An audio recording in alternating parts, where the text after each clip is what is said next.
அனைவருக்கும் வணக்கம். இன்னைக்கு நம்ம நேஷனல் எஜுகேஷன் பாலிசி 2020, அதாவது தேசிய கல்விக் கொள்கை 2020 பற்றி தான் பார்க்க போகிறோம். ஸோ இந்த வீடியோக்குள்ளே நம்ம போகிறதுக்கு முன்னாடி எதுக்காக இந்த நேஷனல் எஜுகேஷன் பாலிசி 2020 கொண்டு வந்தாங்கன்றது நம்ம தெரிஞ்சுக்கணும். அதுக்கு முக்கியமாக 3 காரணங்கள் இருக்குது. முதல் காரணம் வந்து பார்த்தீங்கன்னா, இப்போ வரப்போகிற 10 வருஷத்தில் நம்ம நாட்டில் உள்ள மக்கள் தொகையில் பெரும்பாலானோர் இளம் வயது, அதாவது வாலிபர்களாக இருப்பாங்க. இரண்டாவது, ஐக்கிய நாடுகள் சபை உலக நாடுகளில் உள்ள மக்களுக்கு பல்வேறு துறைகளில் முன்னேற்றத்துக்காக சில சஸ்டைனபிள் டெவலப்மெண்ட் கோல்ஸ் அப்படின்னு ஒன்று கொண்டு வந்திருக்காங்க. அதில் கோல் நம்பர் 4 வந்து பார்த்தீங்கன்னா கல்வி சார்ந்தது. அந்த கோலை வந்து நம்ம நாடு 2030க்குள்ள அச்சீவ் பண்ணுன்ற டார்கெட்டோட ஒர்க் பண்ணிட்டு இருக்காங்க.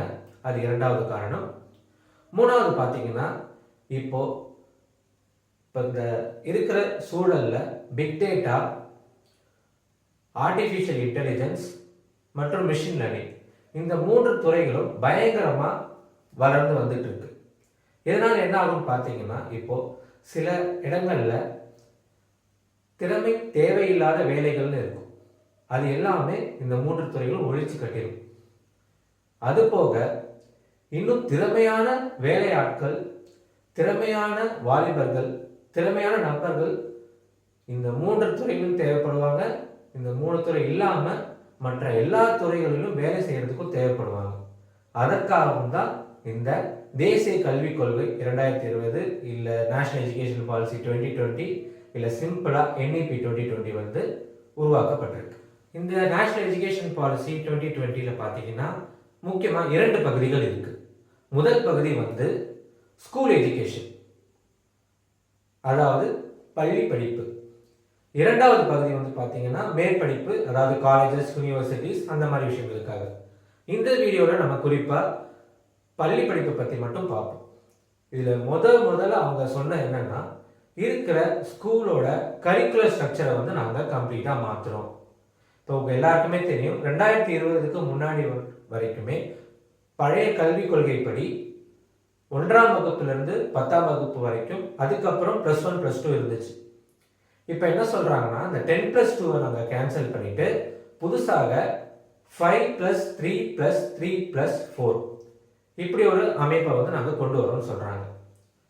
ஸோ இது ஏன் இந்த 5+3+3+4? இதற்கான காரணங்கள் வந்து நம்ம வரிசை பின்ன வீடியோவில் வந்து பார்க்கலாம். பட் முதல் காரணம் வந்து பார்த்தீங்கன்னா, இயர்லி சைல்ட்ஹுட் கேர் அண்ட் டெவலப்மெண்ட்னு சொல்கிறாங்க. அதாவது இந்த முதல் 5 சொல்கிறோம் பார்த்தீங்களா, இப்போ நீங்கள் இந்த படம் பார்த்துருப்பீங்க. அதில் இந்த 5ன்றது வந்து பார்த்தீங்கன்னா 3 வயசுலேருந்து 6 வயசு வரைக்கும், அதாவது pre-KG, LKG, UKG, first standard, second standard, இந்த குழந்தைகளுக்காக. ஏன் இதை ஸ்பெசிஃபிக்காக இந்த 5 வந்து தனியாக பிரிக்கிறாங்க அப்படின்றது மெயின் காரணம் வந்து பார்த்தீங்கன்னா, குழந்தைங்களுக்கு குறிப்பாக 6 வயசு உள்ள குழந்தைங்களுக்கு வந்து பார்த்தீங்கன்னா அவங்களோட அறிவு சார்ந்த மூளை வளர்ச்சி 85% நடந்தது. ஸோ இப்படி இருக்கும்போது நான் அந்த பர்டிகுலர் ஏஜ் குரூப், அந்த பர்டிகுலர் வயசுள்ள குழந்தைகளை நான் ஃபோக்கஸ் பண்ணி அவங்களுக்கு தேவையான அறிவுசார் விஷயங்கள் வந்து கொடுத்தோம்னா அவங்க இன்னும் நல்லா டெவலப் ஆகி வருவாங்கன்றதுக்காக தான் அவங்க காரணமாக சொல்கிறாங்க. சரி, இதை எப்படி பண்ண போகிறாங்க? இதுக்கு வந்து பார்த்தீங்கன்னா, அவங்க முக்கியமாக குழந்தைங்களுக்கு வந்து விளையாட்டு மூலம் கற்றல் கொடுக்க போகிறேன்னு சொல்கிறாங்க. அடுத்து கேள்வி கேட்கறது மூலமாக அவங்களோட கற்றலை வந்து செய்ய போகிறதா சொல்கிறாங்க. அது மட்டும் இல்லாமல் அவங்கள வந்து சில செயல்கள் செய்ய செஞ்சு அந்த செயல்கள் மூலயமா அவங்கள வந்து கற்றுக்க வைக்க போகிறதாகவும் சொல்கிறாங்க, அந்த குறிப்பிட்ட வயதில் இருக்கிற மாணவர்களுக்கு மட்டும். சரி, இது வந்து இப்போ உடனே எல்லாத்தையும் மாற்றிட முடியுமா? ஏற்கனவே ஒரு பால்வாடி டீச்சர் இருப்பாங்க, இல்லை எல்கேஜி டீச்சர் இருப்பாங்க, அவங்களுக்குமே வந்து இது வந்து ரொம்ப புதிய விஷயம்தான். இந்த புதிய விஷயத்துக்கு அவங்களை தயார்படுத்துறதுக்காக சில சர்டிஃபிகேட் கோர்ஸ் அண்ட் டிப்ளமா கோர்ஸும் வந்து கொடுக்க போகிறதா சொல்லியிருக்காங்க. இப்போ அந்த டீச்சர் வந்து இந்த ஃபார் எக்ஸாம்பிள் பால்வாடி டீச்சர்னு வச்சுக்கோங்களேன். அந்த பால்வாடி டீச்சர் வந்து 10th வரைக்கும் தான் படிச்சிருக்காங்க அப்படின்னா அவங்களுக்கு வந்து ஒரு டிப்ளமா கோர்ஸ் இந்த இந்த சம்மந்தப்பட்ட டிப்ளமா கோர்ஸும், இல்லை அவங்க வந்து ப்ளஸ் டூலாம் முடிச்சிருக்காங்க அப்படின்னா ஒரு வருஷத்துக்கான சர்டிஃபிகேட் கோர்ஸும் நாங்கள் கொடுப்போம். அவங்க வந்து பாஸ் பண்ண பிறகு தான் அவங்க வேலை வந்து சிறப்பாக செய்ய முடியும் அப்படின்னு சொல்கிறாங்க.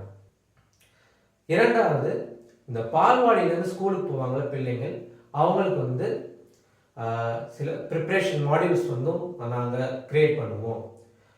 அப்போ தான் அவங்க வந்து பால்வாடியிலேருந்து ஸ்கூலுக்கு போகும்போது அவங்க ஈஸியாக அந்த ஸ்கூலில் இருக்கிற கல்விக்கான மாற்றத்தை வந்து ஈஸியாக அவங்களால புரிஞ்சிக்க முடியும், அதுக்கு ஏற்ற மாதிரி அவங்கள வளர்த்துக்க முடியும் அப்படின்னு ஒன்று சொல்லுவோம். அடுத்து நம்ம நேஷனல் எஜுகேஷன் பாலிசி 2020 என்ன சொல்கிறாங்கன்னு பார்த்தீங்கன்னா, ஃபவுண்டேஷனல் லிட்ரஸி அண்ட் நியூமரசி.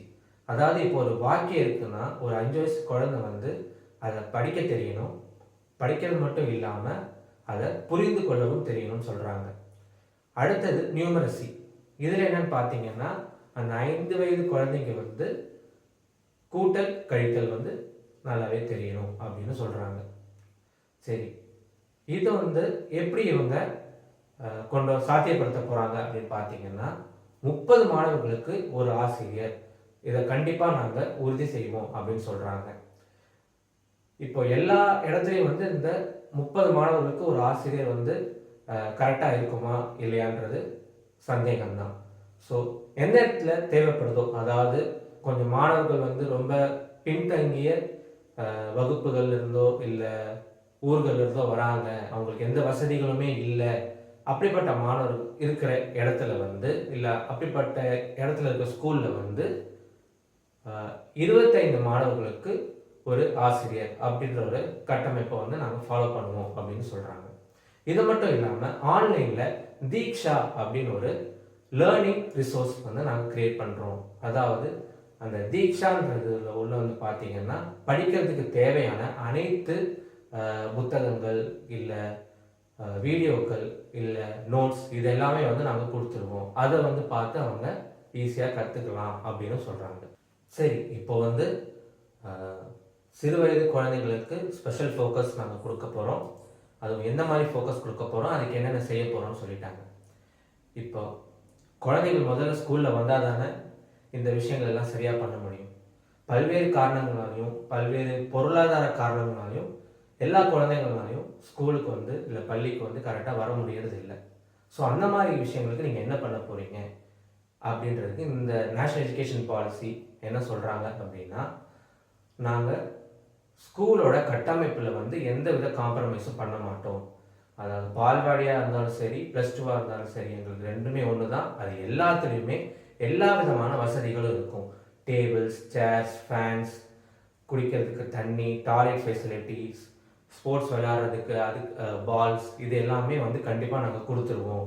எல்லா விதத்துலையும் எல்லாமே இருக்கும், இதை நாங்கள் உறுதி செய்வோம் அப்படின்னு சொல்கிறாங்க. அது மட்டும் இல்லாமல் இப்போ ஒரு மாணவரோ மாணவியோ வந்து ஒரு கட்டம் வரைக்கும் நல்லா படித்து வந்துட்டு திடீர்னு அவங்களால வர முடியலன்னா ஏன் வர முடியல, அதுக்கான காரணம் என்னன்னு வந்து நாங்கள் ட்ராக்கிங் வந்து பண்ணி சமூக ஆர்வலர்கள் மூலமாகவும் சரி, இல்லை லோக்கலில் இருக்கிற ஆட்கள் மூலமாகவும் சரி ட்ராக் பண்ணி அவங்கள திருப்பி ஸ்கூலுக்கு வர வச்சு அவங்கள படிப்பை கண்டினியூ பண்ண வைப்போம் அப்படின்னு சொல்கிறாங்க. இது மட்டும் இல்லாமல் இப்போ சில குடும்பங்கள் இல்லை சில மாணவர்களால் எந்த வித முயற்சி எடுத்தாலுமே அவங்களால வர முடியாது, வீட்டிலே இருக்க வேண்டிய சூழல் இருக்குது அப்படின்னா அவங்களுக்கு வந்து ஆன்லைன் டிஸ்டன்ஸ் ப்ரோக்ராம்ஸ் வந்து நாங்கள் இன்ட்ரடியூஸ் பண்ணுவோம். அது மட்டும் இல்லாமல் national institute of open schooling மூலியமாகவும் நிறைய டிஸ்டன்ஸ் எஜுகேஷன், அதாவது தொலைதூர கல்வி வந்து நாங்கள் வழங்குவோம் அப்படின்னு சொல்கிறாங்க. அடுத்ததாக தேசிய கல்விக் கொள்கை 2020 இதில் வந்து கரிக்குலர் சேஞ்சஸ் என்னென்ன சொல்கிறாங்கன்னு பார்ப்போம். இப்போ முன்னாடி வரைக்குமே பெரும்பாலான கல்வி வந்து பார்த்தீங்கன்னா குழந்தைங்க வந்து மனப்பாடம் பண்ணுறது, அதை எழுதுறது, இப்படி தான் இருந்திருக்கு. இதை வந்து நாங்கள் கம்ப்ளீட்டாக மாற்றுறோம் அப்படின்னு சொல்கிறாங்க. ஸோ எந்த மாதிரி மாற்றுறாங்கன்னு கேட்டிங்கன்னா, இப்போ அவங்க கல்வியை வந்து அணுகிற விதம் வந்து பார்த்தீங்கன்னா problem solving and critical thinking, இது இந்த 2 மெத்தட் மூலிமா தான் அப்படின்னு சொல்கிறாங்க. ஸோ ப்ராப்ளம் சால்விங், இப்போ ஒரு பிரச்சனை இருக்குன்னா அதற்கான தீர்வு என்ன, அதை எப்படி சரி செய்யலாம், இந்த மனநிலையோட எல்லா விஷயத்தையும் அணுகிறது. அடுத்து கிரிட்டிக்கல் திங்கிங், இப்போ ஒரு விஷயம் வந்து ஏன் நடக்குது, எதனால் நடக்குது, இப்போது எந்த விஷயங்கள் கொண்டு வந்தால் அது எப்படி நடக்குதோ அது வேற மாதிரி நடக்கிறதுக்கு என்னென்ன வாய்ப்புகள் இருக்குது, இந்த மாதிரி எல்லா கோணத்துலேயும் ஒரு விஷயத்தை அணுகிறது தான் வந்து கிரிட்டிக்கல் திங்கிங். இந்த ரெண்டும் ரொம்பவே முக்கியம் அப்படின்னு சொல்கிறாங்க. அதுதான் நாங்கள் இந்த தேசிய கல்விக் கொள்கையில் முதன்மையாக இந்த கரிக்குலர் சேஞ்சில் கொண்டு வரோம்னு சொல்கிறாங்க. சரி, இதை எப்படிலாம் கொண்டு வர போகிறாங்கன்னு பார்த்தீங்கன்னா, அவங்களுக்கு எக்ஸ்பீரியன்ஷியல் லேர்னிங், அதாவது ஒரு விஷயத்தை கொடுத்து அது எப்படி நடக்குது எல்லாமே நீ கற்றுக்கோ, அதுக்கேற்ற மாதிரி அது அந்த ஒவ்வொரு பாடத்திட்டத்துலையும் வந்து சயின்ஸை புகுத்துறது, ஆர்ட்ஸை புகுத்துறது, ஸ்போர்ட்ஸை புகுத்துறது, இந்த மாதிரி விஷயங்களும் நாங்கள் செய்ய போகிறோம். இதை எப்படி செய்யலான்றதுக்கான கரிக்குலம் ஃப்ரேம் ஒர்க்கும் வந்து நாங்கள் ரிலீஸ் பண்ணுறோம் அப்படின்னு சொல்லியிருக்காங்க. மேலும் வந்து பார்த்தீங்கன்னா லாங்குவேஜ் பற்றி சொல்லியிருக்காங்க, அதாவது மொழி. இப்போது ஒவ்வொரு குழந்தையுமே தன்னோட தாய்மொழியில் நல்லாவே படிப்பாங்க, அது யாருக்கு எந்த சந்தேகமும் இருக்கவே இருக்காது. ஸோ குழந்தைங்க சிறு வயதில் அதிக மொழிகள் கற்றுக்கிறதுக்கான அவங்க ஆற்றல் அதிகமாக இருக்கும். அதனால் நாங்கள் சிறு வயதிலே வந்து அவங்களுக்கு மொழிகளை வந்து சொல்லிக் கொடுக்க ஆரம்பிச்சிருவோம் அப்படின்னு சொல்கிறாங்க. இதில் வந்து மெயினாக 3 லாங்குவேஜ் பாலிசின்னு சொல்கிறாங்க. அதில் வந்து குழந்தைகள் கற்றுக்கிற அந்த 3 லாங்குவேஜஸில் வந்து என்ன கண்டிஷன் சொல்கிறாங்கன்னா, 2 வந்து கண்டிப்பாக நம்ம நாட்டோட மொழிகளாக இருக்கணும் அப்படின்னு உறுதியாக சொல்கிறாங்க. மீதி ஒன்று வந்து வேறு எந்த நாட்டோட மொழியாக இருந்தாலும் பரவாயில்லை அப்படின்னு சொல்கிறாங்க. இது மட்டும் இல்லாமல் வேறு என்னென்னலாம் இருக்குதுன்னு பார்த்தீங்கன்னா, இப்போ சமீப காலத்தில் நிறைய விஷயங்கள் வந்து ரொம்ப பாப்புலராகவும் யூஸ்ஃபுல்லாகவும் இருக்குது. அது ஒன்று ஆர்டிஃபிஷியல் இன்டெலிஜென்ஸ், அடுத்து டிசைன் திங்கிங், அடுத்து ஹோலிஸ்டிக் டெவலப்மெண்ட், இந்த மாதிரி விஷயங்கள், அப்புறம் கம்ப்யூட்டரில் கோடிங் பண்ணுறது, இந்த விஷயங்கள்லாம் வந்து நாங்கள் கரிக்குலத்தில் நாங்கள் சொல்லிக் கொடுப்போம் அப்படின்னு சொல்கிறாங்க. இது மட்டும்தானா அப்படின்னு பார்த்தீங்கன்னா கிடையாது. இப்போது 6லேருந்து 8ஆம் வகுப்பு படிக்கிற மாணவர்களுக்கு வந்து நாங்கள் பேக்லெஸ் பீரியட்னு ஒன்று இன்ட்ரடியூஸ் பண்ணுறோன்னு சொல்கிறாங்க. அதாவது அவங்க ஒரு குறிப்பிட்ட நாட்களுக்கு வந்து அவங்க பள்ளிக்கூடத்துக்கு பையவே எடுத்துகிட்டு போக மாட்டாங்க. ஸோ அப்போ என்ன பண்ணுவாங்கன்னு நீங்கள் யோசிக்கிறீங்க? ஒன்றும் இல்லை, இப்போ ஒகேஷ்னல் சப்ஜெக்ட்ஸ் இருக்குங்களே, எலக்ட்ரிக்கல் ஒர்க்கு இல்லை கார்பென்ட்ரி, இந்த மாதிரி விஷயங்களுக்கு வந்து நாங்கள் அவங்களை கூட்டிகிட்டு போய் அவங்களுக்கு அதை ட்ரைனிங் கொடுப்போம் அப்படின்னு சொல்கிறாங்க. இதுதான் வந்து பேக்லெஸ் பீரியட். ஓகே, இவங்க கரிக்குலத்தில் பாடத்திட்டத்தில் இவ்வளோ மாற்றங்கள் வந்து கொண்டு வராங்க. இந்த மாற்றங்கள்லாம் சரியாக இருக்கான்னு அவங்க தெரிஞ்சுக்கணுமா இல்லையா? அதை அனலைஸ் பண்ணுறதுக்கு என்ன சொல்கிறாங்கன்னா, கிளாஸ் 3 3ஆம் வகுப்பு, 5ஆம் வகுப்பு, 8ஆம் வகுப்பு, அது மட்டும் இல்லாமல் 10ஆம் வகுப்பு, 12ஆம் வகுப்பு, இந்த அத்தனை வகுப்புலையுமே வந்து அவங்களுக்கு டெஸ்ட்டுகள் ரொம்ப சீரியஸாகவே நடத்தப்படும் அப்படின்னு சொல்கிறாங்க. அதாவது போர்டு எக்ஸாம் மாதிரி எல்லாமே நடத்தப்படும் அப்படின்னு சொல்கிறாங்க. அதுக்கடுத்து பார்த்தீங்கன்னா ரிப்போர்ட் கார்டு. நார்மலாக நம்ம எப்படி படித்து வந்திருக்கோம், ஒரு சப்ஜெக்ட்டுக்கு எக்ஸாம் எழுதுவோம், அதுக்கு மார்க் வரும், அதை பார்ப்போம், மார்க்ஸ் மட்டும்தான் அந்த ரிப்போர்ட் கார்டில் இருக்கும். இவங்க என்ன சொல்கிறாங்கன்னா, அந்த மாதிரி ரிப்போர்ட் கார்டு எதுவுமே கிடையாது. உங்களுக்கு வந்து எல்லா ஏரியாலையும் அவங்க எப்படி பர்ஃபார்மன்ஸ் பண்ணுறாங்க, ஸோ அவங்க ஓனாக அவங்கள ஒரு அசஸ்மெண்ட் பண்ணுறாங்க. அதாவது குழந்தைங்களே நாங்கள் எப்படி பர்ஃபார்ம் பண்ணியிருக்கோம்னு அவங்க ஒரு அசஸ்மெண்ட் கொடுப்பாங்க. அப்புறம் குழந்தைங்கள் கூட இருக்கிறவங்க நண்பர்கள் அவங்களாம் வந்து இந்த பர்டிகுலர் பொண்ணோ பையனோ வந்து எப்படி படிச்சிருக்காங்கன்னு அவங்க என்ன சொல்கிறாங்க. அப்புறம் டீச்சர் வந்து இவங்க எப்படி பர்ஃபார்மன்ஸ் பண்ணியிருக்காங்க, இது எல்லாத்தையுமே கலந்த ஒரு ரிப்போர்ட்டாக தான் வந்து இனிமேல் கொடுக்க போகிறோம் அப்படின்னு சொல்லியிருக்காங்க.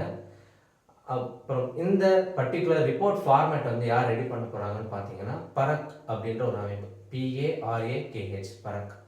ஓகே, பரக்னா ஒன்றும் இல்லை, performance assessment review and analysis of knowledge for holistic development. இதுதான் வந்து பரக். ஸோ இவங்க வந்து ஸ்கூலில் படிக்கிற ஸ்டூடெண்ட்ஸ் வந்து எவ்வளோ ப்ராக்ரஸ் கொடுப்பாங்க, அவங்க ப்ராக்ரஸ் எப்படி இருக்குது அப்படின்றத வந்து கண்காணிக்கும் ஒரு அமைப்பாக வந்து உருவாக்கப்பட்டு நிறுவப்படுவாங்க அப்படின்னு சொல்கிறாங்க. ஸ்டூடெண்ட்ஸ்க்கு கரிக்குலர் சேஞ்சஸ் பற்றி நம்ம பார்த்துட்டோம். அதே மாதிரி டீச்சர்ஸ்க்கு ஏதாவது இருக்கா அப்படின்னு பார்த்தீங்கன்னா அவங்களுக்குமே இருக்குது. அவங்க வந்து ஒவ்வொரு வருஷமும், அதாவது ஒவ்வொரு அகடமிக் இயர்லையுமே வந்து 50 ஹவர்ஸ் வந்து அவங்க தன்னோட தொழில் திறனை வளர்த்துக்கிறதுக்காக செலவு செய்யணும் அப்படின்னு சொல்லியிருக்காங்க. Continuous professional development. இப்போது பாடம் எடுக்கிற டீச்சர்ஸ்க்கு வந்து அவங்க பாடம் சார்பாக, இப்போது பாட்னி டீச்சர் இருக்காங்கன்னா பாட்னி சப்ஜெக்டில் அவங்க திறமைகளை எப்படி வளர்த்துக்கலாமோ அதெல்லாமே வந்து அவங்க கற்றுக்கணும். இல்லை கிளாஸ் எடுக்கிறத எப்படி பெட்டராக பண்ணலாமோ அதெல்லாம் வந்து அவங்க கற்றுக்கணும்னு சொல்கிறாங்க. பாடம் எடுக்காமல் டீச்சர்ஸ் இருப்பாங்கள்ல, பிரின்சிபல், அவங்களுக்குலாம் என்னென்னு பார்த்தீங்கன்னா அவங்க ஸ்கூல் நடத்துறதுக்கு எப்படி எஃபிஷியண்ட்டாக நடத்தணுமோ அதுக்கு என்னென்ன ட்ரைனிங்கள், என்னென்ன ஆன்லைன் ஒர்க் ஷாப்ஸ் இருக்கோ அதெல்லாம் வந்து அவங்க 50 ஹவர்ஸ் அவங்களுமே அந்த ஒரு பர்டிகுலர் அகடமிக் இயரில் வந்து ஃபாலோ பண்ணணும் அப்படின்னு சொல்லியிருக்காங்க. ஓகே, இப்போ நம்ம ஸ்கூல் எஜுகேஷன் பார்ட்டோட லாஸ்ட்டுக்கு வந்துட்டோம். National education policy 2020 or NEP 2020 ஓட மெயின் நோக்கமே பார்த்தீங்கன்னா அனைவருக்கும் சமமான சமத்துவமான கல்வி. இப்போ இந்த அனைவருக்கும் சமம் சொல்லிட்டோம். இப்போது ஒரு நார்மல் குழந்தை வந்து ஸ்கூலுக்கு போய் அட்டென்ட் பண்ணிடுவாங்க. சில ஸ்பெஷல் சில்ட்ரன் இருப்பாங்க, அவங்களுக்கு என்ன மாதிரி விஷயங்கள் செய்யலாம் அப்படின்னு இந்த பாலிசியில் சொல்லியிருக்காங்கன்னா home base schooling according to RPWD act of 2016 அதுபடி ஒரு வழிமுறை வந்து வகுக்கப்படும், அது செயல்படுத்தப்படும்னு சொல்லியிருக்காங்க. பொருளாதார ரீதியாகவும் சரி சமூக ரீதியாகவும் சரி ரொம்பவே பின்தங்கிய மக்கள் அவர்களின் குழந்தைகளுக்காகவே சில ஸ்பெஷல் அட்டென்ஷன் நாங்கள் கொடுப்போம்னு சொல்லியிருக்காங்க. அந்த மாதிரி மக்கள், அந்த மாதிரி மாணவர்கள் அதிகமாக இருக்கிற ஏரியாஸ் வந்து ஸ்பெஷல் எஜுகேஷன் ஜோன்ஸ்னு அறிவிக்கப்பட்டு அதுக்கு ஸ்பெஷல் ஃபோக்கஸ் கொடுக்கப்படும்னு சொல்லியிருக்காங்க. அது மட்டும் இல்லாமல் அந்த மாதிரி மாணவர்களுக்கு வந்து இருக்கிற ஸ்காலர்ஷிப் எல்லாமே வந்து ஒரு ஸ்டேட் ஏஜென்சி மூலயமா டைரெக்டாக அவங்களுக்கு எல்லா வசதிகளும் வாய்ப்புகளும் கிடைக்கிற மாதிரி நாங்கள் செய்வோம்னு சொல்லியிருக்காங்க. சரி, இது மட்டும் இல்லாமல் வேற என்னென்ன விஷயங்கள்லாம் இருக்குன்னு பார்த்தீங்கன்னா ஸ்கூல் காம்ப்ளெக்ஸ் ஒரு கான்செப்ட் சொல்கிறாங்க. அதாவது இப்போ ஒரு பகுதியில் ஒரு ஸ்கூல் இருக்குன்னா ஒரு பிரைமரி ஸ்கூலுக்கும் ஒரு ஹையர் செகண்டரி ஸ்கூலுக்கும் நாங்கள் ஒரு கனெக்ஷன் கொடுத்துப்போம். அது மூலயமா அங்கே இருக்கிற டீச்சர்ஸ் இன்னொரு ஸ்கூல்லையும் மாறி மாறி ஒர்க் பண்ணிப்பாங்க, ஃபெசிலிட்டிஸை மாறி மாறி ஷேர் பண்ணிப்பாங்க அப்படின்னு சொல்கிறாங்க. அடுத்து இப்போ ஒரு ஏரியாவில் வந்து ஒரு நல்ல ஸ்கூல் இருக்குது, ஒரு கவர்மெண்ட் ஸ்கூலாக இருந்தாலும் சரி நல்ல ப்ரைவேட் ஸ்கூலாக இருந்தாலும் சரி, இப்போது நல்லா பெர்ஃபார்ம் பண்ணுற ஸ்கூலோட நல்லா பெர்ஃபார்ம் ஆகிற ஸ்கூலை வந்து நாங்கள் டைப் பண்ணுவோம். அது மூலயமா நல்லா பெர்ஃபார்ம் பண்ணுற ஸ்கூலில் இருந்து நல்ல மெத்தட்ஸை ஃபாலோ பண்ணி நல்லா பெர்ஃபார்ம் ஆகாத ஸ்கூல் வந்து நல்லா டெவலப் ஆகும் அப்படின்னு சொல்கிறாங்க. இப்போ எல்லா ஸ்கூல்லையுமே எல்லா விஷயங்களும் ஒழுங்காக நடக்குது, எல்லா வசதி வாய்ப்புகளும் எல்லா மாணவர்களுக்கும் கிடைக்கிது, எல்லா விஷயங்களும் எல்லோரிடமும் கொண்டு சேர்க்கப்படுது அப்படின்னு உறுதி செய்யறதுக்காக ஒவ்வொரு ஸ்டேட் கவர்மெண்ட்டுமே ஸ்டேட் ஸ்கூல் ஸ்டாண்டர்ட்ஸ் அத்தாரிட்டின்னு ஒரு அமைப்பை வந்து நிறுவனம் பண்ணி எல்லாத்தையும் ஃபாலோ பண்ணணும் அப்படின்னு சொல்கிறாங்க. ஸோ இவ்வளவு தான் வந்து நேஷ்னல் எஜுகேஷன் பாலிசி 2020 தேசிய கல்விக் கொள்கை 2020 ஸ்கூல் எஜுகேஷன் பள்ளி படிப்புக்காக அவங்க சொல்லியிருக்கிற மொத்தமான விஷயங்களோட இம்பார்ட்டன்ட் துளிகள். இப்போ நான் சொன்ன விஷயங்கள் வந்து உங்களுக்கு கொஞ்சம் அதிகமாகவே இருந்திருக்கலாம், ஆனால் இந்த விஷயங்கள் கொஞ்சம் கொஞ்சமாக நம்ம பக்கத்தில் உள்ள எல்லா ஸ்கூல்லுமே வந்து வந்துக்கிட்டு இருக்கு. குறிப்பாக தமிழ்நாட்டில் உள்ள CBSE ஸ்கூல்ஸில் எல்லாத்துலேயுமே வந்துட்டு இருக்கு. நம்ம ஸ்டேட் கவர்மெண்ட் ஸ்கூலில் இல்லை மெட்ரிக் ஸ்கூலில் வந்து இந்த விஷயங்கள் நடக்கலை. அதுக்கான காரணம் வந்து நம்ம ஸ்டேட் கவர்மெண்ட் வந்து நேஷ்னல் எஜுகேஷன் பாலிசி 2020 வந்து இன்னும் ஏற்றுக்கல, அதுதான் ஒரு காரணம். ஸோ இப்போ ஒரு ஸ்கூலில் வந்து நான் சொன்ன விஷயங்கள் மாதிரி நடக்கிறத வச்சு உங்கள் இன்னொரு ஸ்கூலில் நடக்கலை அப்படின்ற கவலைகளோ இல்லை வருத்தங்களோ உங்களுக்கு இனி வேண்டாம். இந்த NEP 2020 ஃபாலோ பண்ணுற ஸ்கூலில் இந்த மாதிரி விஷயங்கள் கண்டிப்பாக நடக்கும், ஃபாலோ பண்ணாத ஸ்கூலில் இந்த விஷயங்கள் எதுவுமே இருக்காது. ஸோ இப்போ அதனால தான் இப்போ ரீசெண்டாக பார்த்தீங்கன்னா ப்ரீகேஜி சேர்க்கறதுக்கு 3 வயசுலேயே சேர்த்துடணும் அப்படின்னு சொல்லுவாங்க. LKG நீங்கள் டைரெக்டாக படிக்க முடியாதுன்னு சொல்லியிருப்பாங்க. இது எல்லாத்துக்குமே காரணம் வந்து இந்த நேஷ்னல் எஜுகேஷன் பாலிசி 2020 தான். ஸோ இவ்வளோதாங்க நேஷ்னல் எஜுகேஷன் பாலிசி 2020 அல்லது தேசிய கல்விக் கொள்கை 2020 உள்ள முக்கியமான அம்சங்கள். இதை பற்றி நீங்கள் கண்டிப்பாக தெரிஞ்சிருப்பீங்கன்னு நினைக்கிறேன். இதை பற்றி மேலும் தெரிஞ்சுக்கணுன்னா அதோட டாக்குமெண்ட்டை வந்து நீங்கள் போய் படிக்கலாம், தாராளமாக படிக்கலாம். இணையத்திலே வந்து நீங்கள் ஈஸியாக தேடினீங்கன்னா கிடைச்சிரும். மேலும் இதை பற்றின டிஸ்கஷன்ஸ் வந்து கண்டிப்பாக பண்ணுங்கள், உங்களுக்கு தெரிஞ்சவங்ககிட்ட சொல்லுங்கள், தெரியாதவங்ககிட்டும் சொல்லுங்கள். இந்த வீடியோ பயனுள்ளதாக இருந்ததுன்னா கண்டிப்பாக லைக், ஷேர் அண்ட் சப்ஸ்கிரைப் பண்ணுங்கள். நன்றி, வணக்கம்.